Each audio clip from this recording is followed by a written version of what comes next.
আল্লাহ ডেকে বললেন, গোলাম, যারা জুলুম করেছো, নফসের উপর জুলুম করেছো, অন্যায় করেছো, পাপ করেছো, আমার রহমত থেকে নিরাশ হয়েও না।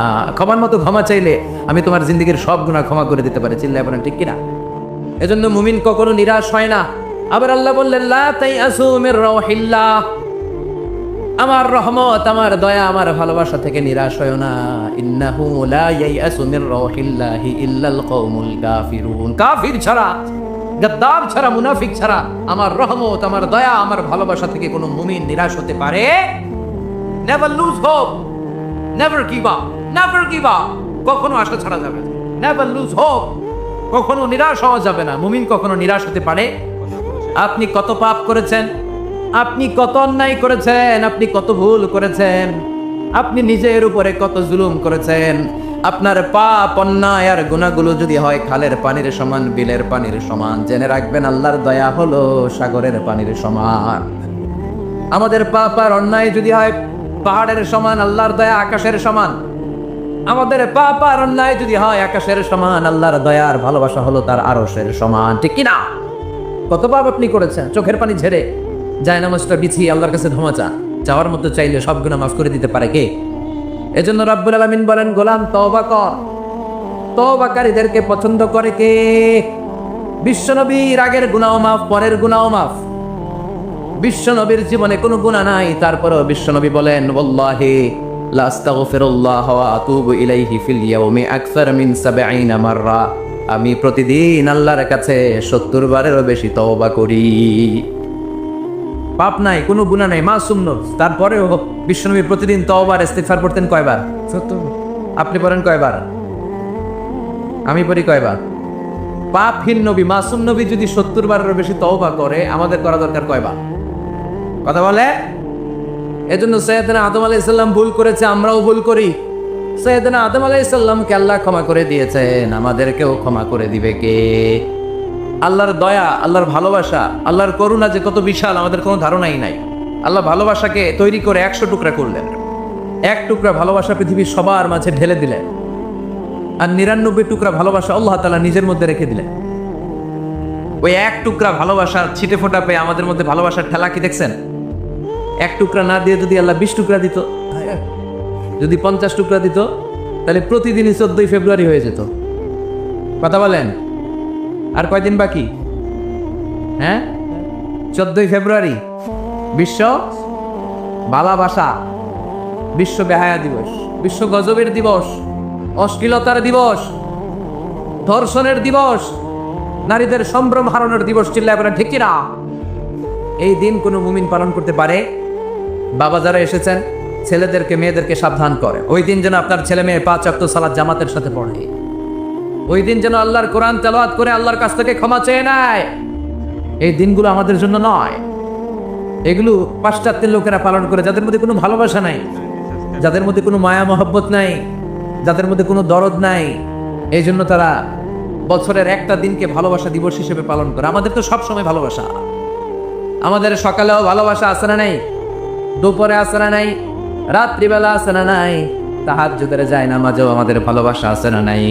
রাসূল আমার ভালোবাসা, রাসূল আমার আলো আশা, রাসূল আমার প্রেম বিরহের মূল আলোচনা, রাসূল আমার কাজে কর্মের অনুপ্রেরণা। সুবহানাল্লাহ পড়ো। আমাদের সব সময়ের ভালোবাসা, আমাদের ভালোবাসার জন্য দিবস পালন করতে হয় না। প্রতিটা মুহূর্ত আমাদের ভালোবাসা দিয়ে হৃদয়টাকে সমৃদ্ধ করে দিয়েছে কে? এজন্য আল্লাহ ডেকে বললেন, গোলাম, ভালোবাসা তৈরির পরে আমি ১০০ টুকরা করলাম। এক টুকরা ভালোবাসা বিশ্বের সব মানুষের মধ্যে ঢেলে দিলাম। ৯৯ টুকরা ভালোবাসা আমি আল্লাহ নিজের মধ্যে রেখে দিলাম। দেখেন, এক টুকরা ভালোবাসা পেয়ে আমাদের মধ্যে কত ভালোবাসা। ভালোবাসার গান আছে না নাই? নাটক আছে না নাই? উপন্যাস আছে না নাই? ভালোবাসার ফিল্ম আছে না নাই? হাজবেন্ডের জন্য ওয়াইফের ভালোবাসা, বন্ধুর জন্য বন্ধুর ভালোবাসা, আবার গার্লফ্রেন্ডের জন্য বয়ফ্রেন্ডের ভালোবাসা আছে না নাই? আমরা কি এই ভালোবাসা করব? ভালোবাসা সব হবে বিয়ের পরে। চিল্লায় বলেন ঠিক কিনা? আপনি আপনার হাত স্ত্রীর হাতের সাথে মিলালে ২ হাতের সগীরা গুনাহ মাফ করে দেয় কে? আপনি আপনার নজরটা স্ত্রীর চেহারার দিকে ফেললে চোখের সগীরা গুনাহ মাফ করে দেয় কে?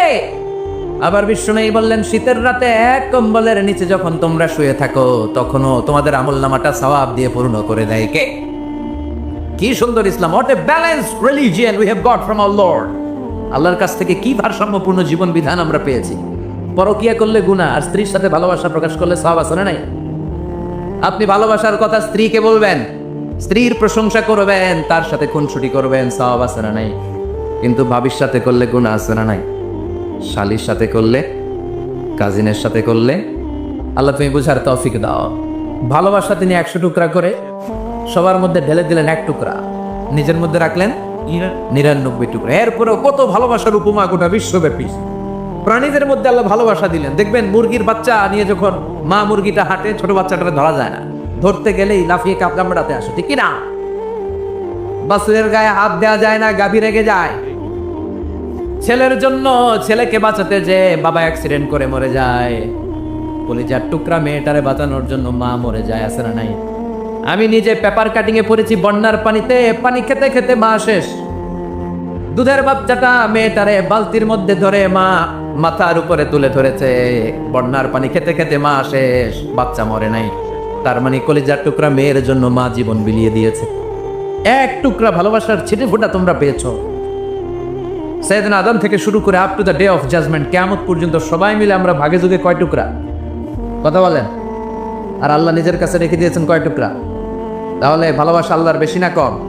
আল্লাহ তুমি দয়ার সাগর, রহমানুর রহিম, তোমার দয়ায় পূর্ণ আমার সারা নিশিদিন, তোমার দয়ায় পূর্ণ আমার সারা নিশিদিন। সুবহানাল্লাহ পড়ো।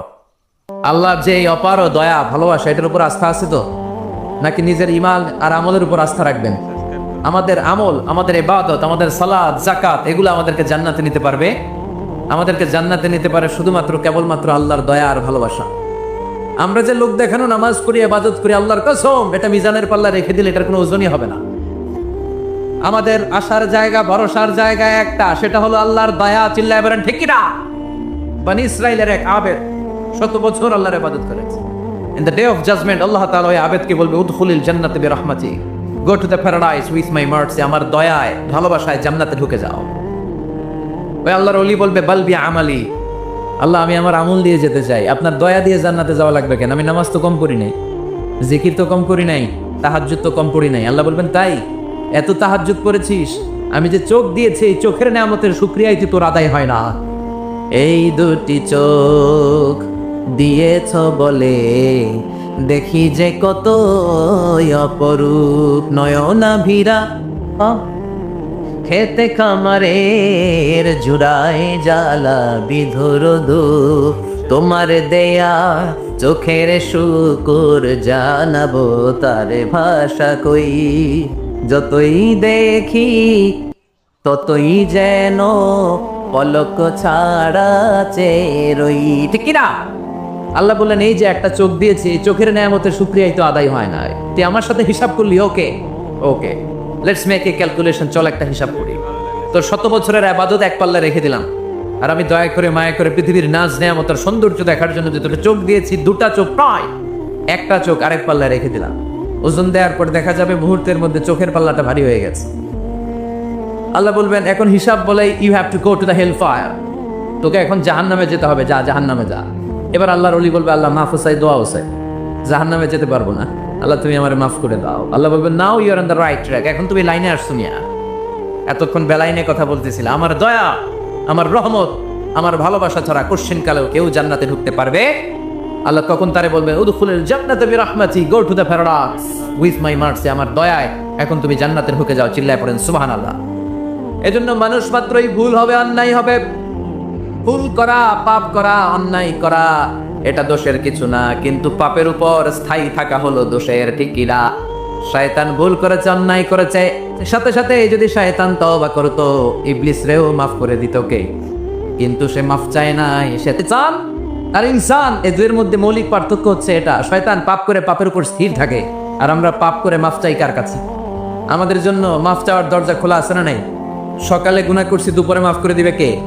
দুপুরে পাপ করছি, রাতে মাফ চাইলে ক্ষমা করে দিবে কে? 24/7 সব সময় এই মাফ চাওয়ার দরজাটা খোলা আছে না নাই?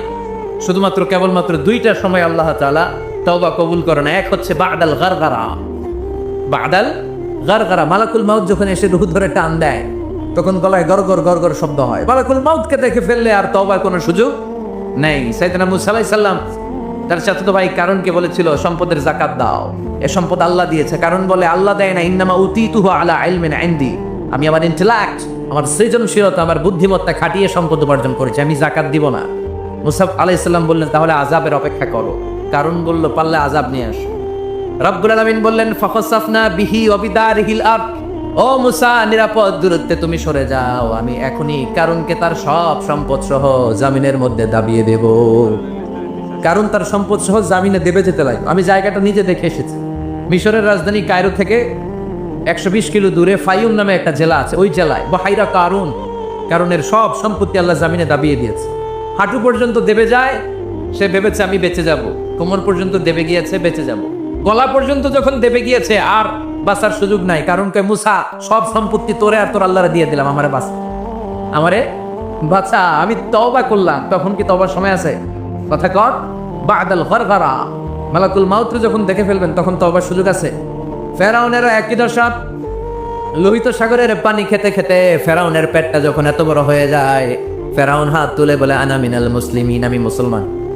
আমি, এটা কোরআনের আয়াত কিন্তু, আনা মিনাল মুসলিমিন, বনি ইসরাইলরা যে আল্লাহর উপর ঈমান এনেছে, আমিও ফেরাউন সেই আল্লাহর গোলাম। আল্লাহ বলে দ্য টাইম ইজ আপ, সময় শেষ, এখন তোমার ঈমান কবুল করা হবে। তার মানে বাদাল গরগরা তওবা কবুল হয় না। এই মৃত্যুর গরগরানি আসার আগ পর্যন্ত চোখের পানি ছেড়ে যদি আল্লাহর কাছে ক্ষমা চান, জীবনের সব গুনাহ মাফ করে দিবে কে? শয়তান আল্লাহরে বলল, মাবুদ এত জান্নাত বানিয়ে কি লাভ? আপনার একটা বান্দারও জান্নাতে ঢুকাতে পারবেন না। আমারে বানিয়েছেন জাহান্নামী, আমি আমার সর্বোচ্চ চেষ্টা দিয়ে আপনার সবগুলা বান্দারে জামাতে জাহান্নামে নিয়ে একসাথে ঢুকবো। পারলে জাহান্নাম আরো কয়েকটা বাড়িয়ে বানান। আল্লাহ বললেন কেন কেন? শয়তান বলে লা আকুদান্না লাহুম সিরাতাকাল মুস্তাকিম, আপনার বান্দা জামাতে নামাজ পড়তে যেতে চাইবে, ওখান থেকে ঢোকার ওয়াসওয়াসা দিয়ে আমি গানের কনসার্টে নিয়ে যাব। তাফসীর মাহফিলে কোরআন শুনতে যেতে চাইবে, ধোকা দিয়ে আমি মদের আড্ডাখানায় নিয়ে যাব। ওয়ালা তাজিদু আকসারাহুম শাকিরিন, একটারেও জান্নাতে ঢোকাতে পারবেন না। চ্যালেঞ্জ দিলাম। আল্লাহ বলল, শয়তান তুই আমারে চ্যালেঞ্জ দেস? আমি তো সব রাজার বড় রাজা, মহারাজা, আমার সাথে তো কেউ চ্যালেঞ্জ দিয়ে টিকতে পারে না। চিল্লা এখন ঠিক কিনা? শয়তান তুই চ্যালেঞ্জ দিলি, আমিও তোর চ্যালেঞ্জ দিলাম। ওয়া ইজ্জতি ওয়া জালালি ওয়া ইরতিফাই মাকানি, আমার ইজ্জতের কসম, আমার জালালিয়াতের কসম, আমার মহানত্বের কসম, আমার ক্ষমতা আর দাপটের কসম, আজীবন আমার বান্দা গুনাহ করবে, পাপ করবে, অন্যায় করবে, কোন এক তাফসীর মাহফিলে এসে চোখের পানি ছেড়ে যখন ক্ষমা চাইবে, আমি জীবনের সব গুনাহ মাফ করে দেব। আমি আমার বান্দার জীবনের সব গুনাহ মাফ করে দিয়ে জান্নাতে ঢুকায় দেব। তখন তুই কি করবি? লাগফিরান্না লাহুম মা দামু ইস্তাগফিরুনি, যতক্ষণ আমার বান্দা আমার কাছে ক্ষমা চাইবে, আমি আমার বান্দার জীবনের সব গুনাহ মাফ করে দেব। সুবহানাল্লাহ পড়ে। এজন্য রাব্বুল আলামিন বলেন, ইয়া আইয়ুহাল্লাযীনা আমানু তুবু ইলাল্লাহি তাওবাতান নাসুহা, তওবার মতো তওবা করো। তওবার মতো তওবা করলে যত বড় অন্যায় হোক, পাপ হোক, গুনাহ হোক, সব গুনাহ মাফ করে দিতে পারে কে? সাইয়েদনা আদম আলাইহিস সালাম ভুল করলেন, শত শত বছর কাঁদলেন। আল্লাহ বললেন, ও আদম, কিছু বাক্য তোমারে শিখিয়ে দে, এই বাক্য দিয়ে তুমি আমার কাছে তওবা করো, তোমার তওবা কবুল করে নেব। সাইয়েদনা আদম বললেন রব্বানা, পড়েন রব্বানা যালামনা আনফুসানা ওয়া ইল্লাম তাগফির লানা ওয়া তারহামনা লানাকুনান্না মিনাল খাসিরিন। ও আল্লাহ, আমি জুলুম করেছি নফসের উপর, ভুল করেছি, অন্যায় করেছি, অপরাধ করেছি, আপনি যদি ক্ষমা না করেন আমি শেষ হয়ে যাব। লানাকুনান্না মিনাল খাসিরিন, আমি ক্ষতিগ্রস্তদের মধ্যে শামিল হয়ে যাব। ঠিক কি না? এই আয়াত দিয়ে, এই দোয়া দিয়ে যখন সাইয়েদনা আদম তাওবা করলেন, মুহূর্তেই তাওবা কবুল করে নিয়েছে কে? আমরাও যদি পাপ করি, অন্যায় করি, আমাদেরও পাপগুলো মোচন করার একজন আছে না নাই? তিনি গাফিরিয যাম, কাবিলিত তাওব। ওনার কাজই হচ্ছে গুনাহ মাফ করা। শয়তানের কাজ ওয়াসওয়াসা দেওয়া, আমাদের কাজ পাপ করা, ওনার কাজ মাফ করা। আল্লাহ ডেকে বলে, গোলাম তোরা যদি পাপ না করতি, আর বারবার মাফ না চাইতি, তাহলে তোদেরকে ধ্বংস করে দিয়ে জমিনের বুকে এমন একটা জাতি আমি বানাতাম যারা পাপ করতো আর মাফ চাইতো, আর আমি মাফ করতাম। সুবহানাল্লাহ পড়ো। মাফ করতে আল্লাহর বড্ড ভাল লাগে, চোখের পানি দেখতে আল্লাহর বড্ড ভাল লাগে, কায়মনোবাক্যে কেউ দোয়া করছে দৃশ্য দেখতে আল্লাহর ভালো লাগে, চিল্লায় বলেন সুবহানাল্লাহ। এজন্য পাপ আমাদের যত বড় হোক আমাদের জন্য মাফ আছে না নাই? দুইটা সময়ে তাওবা কবুল হয় না। এক নাম্বার হলো বাদাল গারগারা, মালাকুল মাউতকে দেখে ফেলেছেন, রূহ ধরে টান দিবে, তখন তওবা করলে কবুল হবে। আরেকটা হচ্ছে বাদা তুলুই শামসি মিন মাগরিবিহা, কিয়ামতের আগ দিয়ে সূর্য আর পূর্ব দিক থেকে উদিত হবে না, এটা পশ্চিম দিক থেকে উদিত হবে, তখন তওবা করলে কবুল হবে। তখন তওবার দরজাকে বন্ধ করে দিয়েছে কি?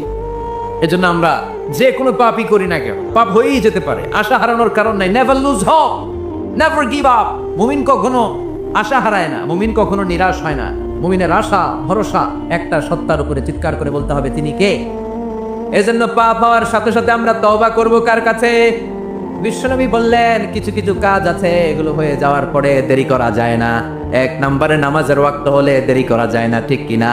সালাত কায়েম করো, সালাত কায়েম করো, হবে সম্মানী তুমি, হবে জান্নাতি তুমি, হবে সম্মানী তুমি, হবে জান্নাতি তুমি, দিবে কাল হাসরে শীতল ছায়া আরো সে আজিম, রব্বিয়াল আলা, রব্বিয়াল আজিম, রব্বিয়াল আলা, রব্বিয়াল আজিম। সুবহানাল্লাহ পড়া। নামাজের সময় হওয়া মাত্র দেরি নাই, তাজহিজুল মাইয়িত, মারা গেলে লাশ রেখে দেওয়া যায় না, তাড়াতাড়ি দাফন করে দাও। নামাজের সময় হলে নামাজ পড়ো, দেরি করো না। মানুষ মারা গেলে দাফন করতে দেরি করো না। বান্দা যদি পাপ করে ফেলে তওবা করতে দেরি করো। এজন্য পাপ করার সাথে সাথে তওবা করার দরকার আছে না নাই? এখন তওবা যে করব কোন সিস্টেমে করব? কোন সিস্টেম? ভুল হওয়া মাত্রই আপনি অনুতপ্ত হয়ে চোখের পানি ছেড়ে আল্লাহর কাছে মাফ চান, আল্লাহর কাছে ক্ষমা চান, এটার নামই তওবা। আমাদের দেশে হুজুরাই না তওবা পড়ায়, আছে না নাই? আনন্দপুরে এগুলা নাই, আছে না? কয় ইমাম সাহেবরে নিয়ে আয়, খতিব সাহেবরে নিয়ে আয়, হাফিজ সাহেব হুজুরের নিয়ে আয়, তওবা পড়া। না, তওবা পড়ানো লাগে না, আপনার নিজের তওবা আপনি নিজেই পড়বেন। আপনি অনুতপ্ত হয়ে চোখের পানি ছেড়ে আপনার আল্লাহরে ডাক দেন, ডাক দেয়া মাত্র তিনি সাড়া দিবে, চিল্লায় বলেন ঠিক কি না? ওলামায়ে কেরামরা তওবার 5টা শর্ত আরোপ করেছে। এই 5টা শর্তের আলোকে যদি তওবা করেন মুহূর্তের মধ্যেই তওবা কবুল করে নেবে কে? এক নাম্বার শর্ত হচ্ছে আল ইকরা, acknowledgement. You have to acknowledge that you are the great sinner in the world. এই পৃথিবীর সবচেয়ে বড় পাপী। 5টা শর্তের এক নাম্বার হচ্ছে আপনি স্বীকার, জান আল্লাহ আমার চেয়ে বড় পাপী আকাশের নিচে জমিনের উপরে দ্বিতীয়টা নাই। এমন কোনো পাপ নাই যে আমি করি নাই, আমার চেয়ে নাদান, আমার চেয়ে পিশাচ, আমার চেয়ে বড় পাপী দ্বিতীয়টা কেউ। অ্যাকনলেজ ইউর সিন, আপনি আপনার পাপগুলো স্বীকার করেন। নাম্বার 1। নাম্বার 2, আন-নাদাম, repentance. You have to be repentant for what you have committed from sins. যে পাপ করেছেন এই পাপের জন্য আপনি লজ্জিত। আপনি নিজেকে আল্লাহর কাছে ছোট করে পেশ করেন, আল্লাহরে ডেকে বলেন আল্লাহ আমি আপনার গোলাম, গোলামের ঘরের গোলাম, বান্দির ঘরের গোলাম, আমারে মাফ করে দেন, আমি লজ্জিত, আমি অনুতপ্ত। তাহলে 1 নম্বর শর্ত আপনি ঘোষণা দেন যে আপনি পাপ করেছেন। 2 নম্বর শর্ত আপনাকে অনুতপ্ত হতে হবে যে আল্লাহ আমি পাপ করে ফেলেছি। 3 নম্বর, you have to stop what you have committed. যে পাপ আপনি শুরু করেছেন এটা বন্ধ করে দেন। আপনি সুদের জন্য সুদ খাইছেন, আল্লাহর কাছে তওবা করলেন, আবার সুদ খাওয়া চালিয়েও যাচ্ছেন, এই তওবা কবুল হবে? সুদ খাওয়া আগে বন্ধ করেন। আপনি ঘুষ খেয়েছেন, এই ঘুষ খাওয়ার কারণে আপনি আল্লাহর কাছে তওবা করলেন কিন্তু ঘুষ খেয়েই যাচ্ছেন, এই তওবা কবুল হবে? 3 নম্বর হচ্ছে you have to stop what you have committed. আপনি যেই পাপ করেছেন এটাকে বন্ধ করেন। 4 নম্বর শর্ত, you have to hate what you have committed. আপনি যেই পাপটা করেছেন এটাকে মন থেকে ঘৃণা করেন, ওইটাকে মন থেকে ঘৃণা করতে হবে। 5 নম্বর শর্ত হচ্ছে you have to determine that you never repeat this sin again. আল্লাহর কাছে ওয়াদা দেন, কমিটমেন্ট দেন যে আল্লাহ পারতপক্ষে আমার জীবনে আর এই কাজটা করব। এই 5টা শর্তের আলোকে তওবা করলে কবুল করবে কে? 1 নম্বরে স্বীকার, জান আল্লাহ আমি পাপী। 2 নম্বরে অনুতপ্ত হন। 3 নম্বরে পাপ কাজটা বন্ধ করে দেন। 4 নম্বরে ওই পাপ কাজটাকে মন থেকে ঘৃণা করেন। 5 নম্বরে আল্লাহর কাছে ওয়াদা দেন আর জীবনেও এই পাপ করব না। এই 5টা শর্তের আলোকে যদি তওবা করেন আপনার তওবা কবুল করে নিবে কে? এজন্য যত পাপ যত অন্যায় আমরা করি না কেন, আমাদের এই পাপগুলো অন্যায়গুলো ক্ষমা করার একজন আছে না নাই? তিনি কে? এজন্য সব সময় তওবা করতে রাজি আছেন তো? প্রতিদিন শত শতবার তওবা করতে রাজি আছেন? প্রতিদিন শত শতবার ইস্তেগফার করতে রাজি আছেন? বিশ্বনবী প্রতিদিন 70 বারেরও বেশি ইস্তেগফার করতেন। শুধু টয়লেটে যে মুহূর্তে থাকতেন ওই মুহূর্তে পড়তেন না, টয়লেটে ঢুকার মুহূর্তে বিশ্বনবী ইস্তেগফার পড়তে পারতেন না, তাই টয়লেট থেকে বেরোয়েই তিনি ইস্তেগফার পড়তেন। তিনি পড়তেন গফরানাক। কি পড়তেন? গফরানাক মানে হলো আস্তাগফিরুল্লাহ। গফরানাক মানে কি? গফরানাক মানে আল্লাহ আমি আপনার ক্ষমা চাই, মানে আস্তাগফিরুল্লাহ। আবার বিশ্বনবী বলতেন মান লাযামাল ইস্তিগফার জাআলাল্লাহু লাহু মিন কুল্লি দিকিন মাখরাজা। যে ব্যক্তি সব সময় ইস্তেগফারের সাথে লেগে থাকে তাকে সব সময় বিপদ থেকে মুক্তি দিবে কে? আমাদের জীবনে বিপদ আছে না নাই? কত ধরনের বিপদ! যে কোনো সময় অসুস্থ হয়ে যেতে পারি, যে কোনো সময় দুর্ঘটনার কবলে পড়তে পারি, যে কোনো সময় গুম হয়ে যেতে পারি। কথা কন, এদেশে গুম টুম নাই মনে হয়, ক্রস ফায়ার নাই। কে কোন সময় গুম, কে কোন সময় নাই, কোনো ঠিক নাই। আল্লাহ বিশ্বনবী বললেন মান লাযিমাল ইস্তিগফার জাআলাল্লাহু লাহু মিন কুল্লি দিকিন মাখরাজা। সব সময় যে ইস্তেগফারের সাথে আঠার মতো লেগে থাকবে আল্লাহ তাআলা তাকে বিপদ থেকে সব সময় মুক্তি দান করবে। সুবহানাল্লাহ পড়ে। 2 নম্বরে বিশ্বনবী বললেন অমিন কুল্লি হাম্মিন ফারাজা। ওই ব্যক্তিকে রব্বুল আলামিন সব ধরনের দুশ্চিন্তা থেকে মুক্তি দিয়ে দিবে। আমাদের জীবনে দুশ্চিন্তা আছে না নাই? টেনশন নাই কার কার? হাত তুলেন তো। যে হুজুর আমার কোনো টেনশন নাই। আপনার টেনশন নাই, মাশাআল্লাহ। আমার সাথে দেখা করবেন আলোচনার পরে। টেনশন ছাড়া মানুষ আছে? বাসার টেনশন, মরার টেনশন, কবরের টেনশন, ক্যারিয়ারের টেনশন, বিদ্যুৎ বিলের টেনশন, গ্যাসের বিলের টেনশন, বাড়ি ভাড়ার টেনশন, আছে না নাই? বিশ্বনবী বললেন টেনশন ছাড়া মানুষ নেই। সব সময় আখার মতো যে ইস্তেগফারের সাথে লেগে থাকবে তাকে টেনশন মুক্ত করে দিবে কে? 3 নাম্বার ওয়ায়ারযুকহু মিন হাইসু লা ইয়াহতাসিব। এমন জায়গা থেকে আল্লাহ তাআলা রিজিকের ব্যবস্থা করে দিবেন সে কল্পনাও করতে পারবে না। আমি নিজে এটার প্রমাণ পেয়েছি। অনেক অনেক সময় আমি কল্পনাও করি নাই যে এখান থেকে আমার রিজিকের ব্যবস্থা হতে পারে। এমন পরিমাণে রিজিকের ব্যবস্থা এসেছে 2 হাতে নিয়েও কুলাতে পারি নাই। এজন্য সব সময় চলতে ফিরতে উঠতে বসতে ইস্তিগফারের সাথে লেগে থাকার দরকার আছে না নাই? আবার বিশ্বনবী বললেন সদা সর্বদা যারা সব সময় ইস্তিগফার পড়বে আল্লাহর পক্ষ থেকে কোনো আযাব গজব তাদের উপর পাকড়াও হবে না। ওয়া মা কানাল্লাহু মুআযযিবাহুম ওয়া হুম ইস্তাগফিরুন। সুবহানাল্লাহ। যতক্ষণ তুমি ইস্তিগফার পড়বে আল্লাহর পক্ষ থেকে প্রোটেকশন আছে না নাই? তাহলে 4টা জিনিস পেলেন। 1 নম্বরে বিপদ থেকে মুক্তি দিবে কে? টেনশন মুক্ত করে দিবে কে? রিজিকের ব্যবস্থা করে দিবে কে? আল্লাহর আযাব আর গজব থেকে আপনার হেফাজতে রাখবে কে? ইস্তিগফার পড়ার 5 নম্বর ফজিলত হচ্ছে সব সময় ইস্তিগফার করলে আপনি মুস্তাজাবুদ দাওয়া হয়ে যাবেন। কি হয়ে যাবেন? মানে দোয়া করলে কবুল করবে কে? মুস্তাজাবুদ দাওয়া, এই টার্মিনোলজি, এই পরিভাষাটা কি আজকে প্রথম শুনলেন? জি জি, খেয়াল রাখবেন। মুস্তাজাবুদ দাওয়া মানে এমন ব্যক্তি যেই ব্যক্তি দোয়া করতে দেরি কিন্তু দোয়া কবুল হতে দেরি হয়। হাত তুলে দোয়া করতে দেরি, মুহূর্তেই দোয়া কবুল করে নেয় কে? আপনি যদি সব সময় ইস্তেগফারের আমলটা করেন আপনার মুস্তাজাবুদ দাওয়া বানিয়ে ফেলবে কে? আপনারা ইমাম আহমদ ইবনে হাম্বলের নাম শুনেছেন? আমাদের ইসলামে 4টা মাযহাবের প্র্যাকটিস আছে, অনুশীলন। হানাফি, শাফিঈ, মালিকি। 4 নম্বরটা কথা কন। আরো অনেক মাযহাব আছে কিন্তু এই 4টা মাযহাব বেশি প্রসিদ্ধ। গোটা বিশ্বের মানুষগুলো কোরআন সুন্নাহর আলোকে যে আমলগুলো করে এটা 4টা মাযহাবের রেফারেন্সের সাথে কোনো না কোনো ভাবে মিলে যায়। এটা প্রথমটা হচ্ছে হানাফি, দ্বিতীয়টা শাফিঈ, তৃতীয়টা 4 নম্বরটা সবাই বলেন কি নাম? হাম্বলি। ইমাম আহমদ ইবনে হাম্বল এই মাযহাবের ধারক বাহক প্রতিষ্ঠাতা। তিনি ছিলেন জগৎ বিখ্যাত মুহাদ্দিস। ওনার পুরো জীবনটা উনি হাদিস সংগ্রহের কাজে ব্যয় করেছেন এবং একক স্বতন্ত্র হাদিসের গ্রন্থ হিসেবে পৃথিবীর সবচাইতে বড় যে হাদিসের কিতাব ওইটার নাম হচ্ছে মুসনাদে আহমদ ইবনে হাম্বল। যারা আলেম ওলামা আছেন জানেন না মুসনাদে আহমদ ইবনে হাম্বল, এটার মধ্যে প্রায় 40,000 হাদিসের কম্পাইলেশন আছে। ওই রাতে আবাদত করলে 1000 মাস যাবত আবাদত করলে যেই সওয়াব ওই পরিমাণ সওয়াব আমলনামায় তুলে দিবে কে? বাহ, শ্রেষ্ঠরা, কদরের রাত। এবার বলেন বছরের সবচাইতে শ্রেষ্ঠতম মাস কোনটা? রমজান মাস। শাহরু রমাদান আল্লাযী উনজিলা ফীহিল কুরআন। যে মাসে কোরআন নাজিল হয়েছে এই মাসের চেয়ে শ্রেষ্ঠ কোনো মাস থাকতে পারে? আসসালামু আলাইকুম। ভিডিওটি ভালো লাগলে চ্যানেলটি সাবস্ক্রাইব করুন।